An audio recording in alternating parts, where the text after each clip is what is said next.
News, सच जरूरी है। दर्शकों नमस्कार, मैं हूं आपके साथ रोशनी और ये है MNS न्यूज नेटवर्क और आप देख रहे हैं MNS न्यूज टीवी। आइए देखते हैं आज की कुछ खास खबरें। डिस्ट्रिक्ट सेंट्रल बैंक में 11 कर्मचारियों के विरुद्ध अपराध।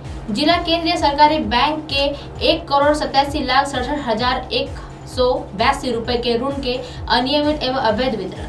महगांव तालुका की ह्यूरा शाखा के एक महंगाई का एक पता चला है और इस मामले में जिला पुलिस अधीक्षक के आदेश पर 12 कर्मचारियों के खिलाफ अपराध दर्ज किया गया है और वादी का नाम एक रविंद्र रूपराव महनूर के है और वह वादी यवतमाल जिला केंद्रीय सरकारी के बैंक मार्ग है और वह प्रतिबंध हिवारा शाखा के है और घटना के बाद उन्होंने महागांव पुलिस से एक शिकायत दर्ज करवाई है और पुलिस अधीक्षक के एक आदेश पर मामला दर्ज किया गया है और पुलिस अधीक्षक ने मार्गदर्शन में आगे की कार्यवाही की जा रही है।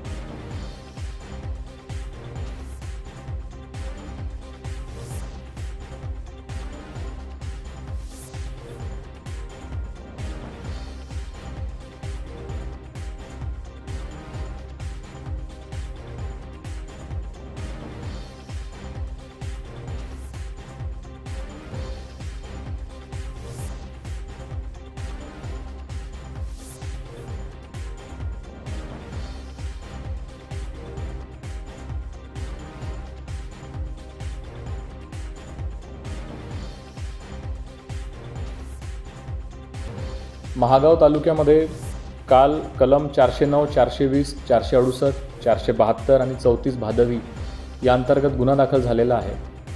या मध्यवर्ती बँकेच्याच कर्मचाऱ्यांनी साधारण 1,87,67,000चा गैरव्यवहार केलेला आहे आणि यामध्ये खोटे सातबारा बनवणे, जे लोक मृत्यू झालेले आहेत त्यांचे नावाने कागदपत्र लावून अकाउंट बनवणे, खोटे स्टॅम्प लावणे, अशा विविध युक्त्या वापरून यांनी कर्ज वाटप केलेलं आहे आणि स्वतःच्या खात्यांमध्ये हा परस्पर पाठवलेला आहे। याच्यावरून आपण गुन्हा नोंद केलेला आहे आणि अधिक तपास सुरू आहे। पत्नी से मिलने के बदले अब्बास दे रहा था मोटी रकम। विधायक अब्बास अंसारी की पत्नी निखत बानो की गिरफ्तारी के बाद जांच के कई बातें सामने आई है और बताया जा रहा है कि पत्नी से मुलाकात के बदले अब्बास जेल कर्मचारियों को रिश्वत देने के तौर पर मोटी रकम दे रहा था और इसी पैसे के बंटवारे में विवाद हो रहा है। चित्रकूट जिले के एक विधायक अब्बास अंसारी के नियमों का उल्लंघन कर मिलने वाली उसकी पत्नी निखत बानो के एक बड़े जाने के बाद रोड पर वह जानकारी सामने आई है और वह बताया जा रहा है कि इसके लिए जेल परीक्षण के एक अधिकारी और कर्मचारियों के बीच मोटी रकम पहुंचाई जाती है और इसी रकम और अपराधों के बंटवारे में को लेकर विवाद होने पर यह राज खुल गया है। इसके बावजूद प्रमुख नाम चर्चित वार्डन जगमोहन का नाम सामने आया है और वह फिलहाल DIG के जेल में जांच के लिए दौरान उसका एक निलंबित किया गया था। जल्द ही इसकी बर्खास्त भी कर दिया जाएगा। वही अब्बास की पत्नी और जेल कर्मियों के खिलाफ दर्ज करवाई गई केस और उसकी FIR में आरोप है कि निखत ने मोबाइल के अब्बास अपनी मुकदमों के गवाहों के एक अभियोजन के लिए अधिकारी को धमकाता था और निखत और गिरफ्तार करने के बाद जब उससे पूछताछ की गई तो उसके बताया कि अब्बास कुछ पुलिस अधिकारियों, गवाहों और अभियोजन और अधिकारियों की हत्या और योजना बना रहा है और वह मुझे बताता है कि वह साक्षियों के पक्षद्रोही होने के लिए धमकाता है, जो बात नहीं माने उसके खत्म करने की धमकी भी देता है और उससे अपने गुर्गों के बारे में बताकर उसके जीवन की दरिंदगी की वसूली करता है। शरद पवार की सहमति से बनी थी भाजपा एनसीपी की सरकार। महाराष्ट्र के उप मुख्यमंत्री देवेंद्र फडणवीस ने सोमवार को बड़ा खुलासा किया है। उन्होंने कहा है कि 3 साल पहले जब उन्होंने एनसीपी के साथ मिलकर सरकार बनाई थी तो उनके शरद पवार का भी सहमति थी। दरअसल 2019 में हुए विधानसभा चुनाव में भाजपा शिवसेना के मिलकर चुनाव लड़ा हुआ था और दोनों के बहुमत का एक आंकड़ा पार किया था और वह लेकिन बाद में शिवसेना के भाजपा के बात नहीं बन पाई थी और इसके बाद देवेंद्र फडणवीस ने तड़के राजभवन के एक अजित पवार के समर्थन के साथ सरकार बना ली थी।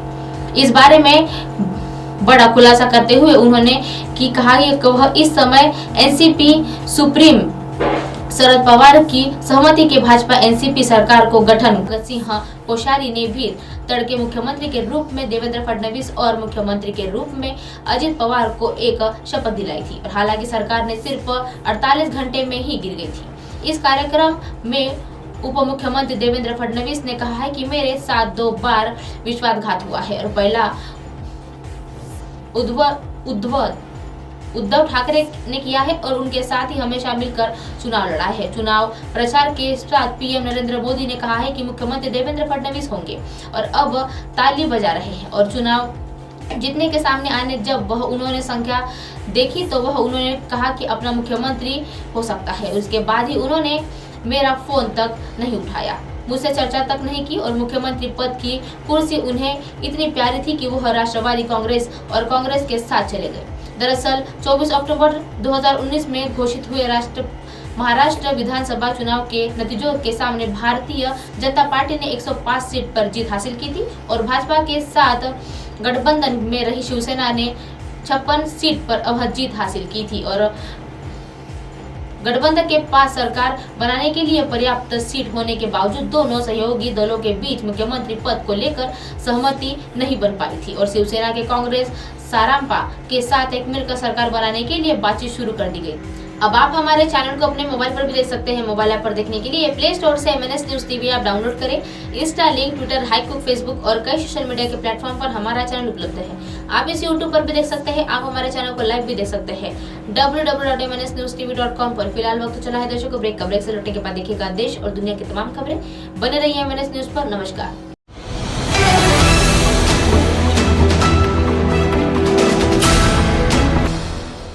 ये है MNS न्यूज नेटवर्क और आप देख रहे हैं MNS न्यूज।